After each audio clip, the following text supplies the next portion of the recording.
আপনাদের যে এলাকা আছেন তাদের অবাস্তব দাবি প্রেক্ষিতে তাদেরকে ভূমিগত করতে দরকার।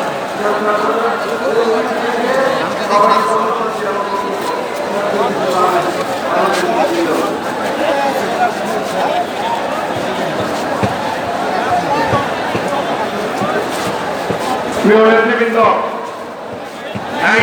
মোড়ের শুধু কিছু গাড়ি আটকা পড়েছে। আমরা এসেছি, আমি দুজনই ওইখানে যারা আমাদের দায়িত্বে রয়েছেন এবং দুজনই আমরা পেশায় সাংবাদিক। গাড়িগুলি যাতে বের হয়ে যেতে পারে সেই জন্য আপনারা ব্যবস্থা গ্রহণ করবেন। দেশে এবং বিদেশে এ পর্যায়ে বক্তব্য রাখার আহ্বান জানাচ্ছি বাবলু ভাই আজকেও এসেছে বাংলাদেশ জাতীয়তাবাদী দল বিএনপির দিবস উপলক্ষে বাংলাদেশ জাতীয়তাবাদী দল বিএনপির অফিসের সামনে আজকে আমরা সারাদিনই এখানে আছি, অপেক্ষা করছি আমাদের লোকজন জনবল নিয়ে আমরা অবস্থান করছি। পাশাপাশি আমরা দেখতে পাচ্ছি কেন্দ্রীয় নেতৃবৃন্দ বক্তব্য দিচ্ছেন, বক্তব্য চলছে।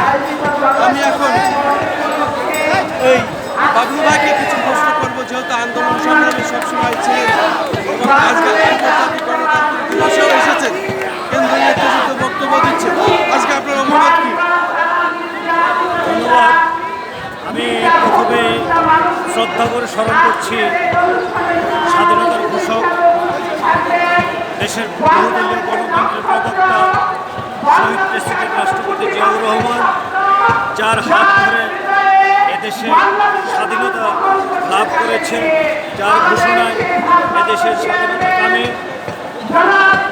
ওই পশ্চিমাদের বিরুদ্ধে যুদ্ধ করে একটি স্বাধীন সার্বভৌমত্ব দেশ উপহার দিয়েছেন সেই মহানায়ক আমার পরম শ্রদ্ধা শহীদ প্রেসিডেন্ট জিয়াউর রহমান।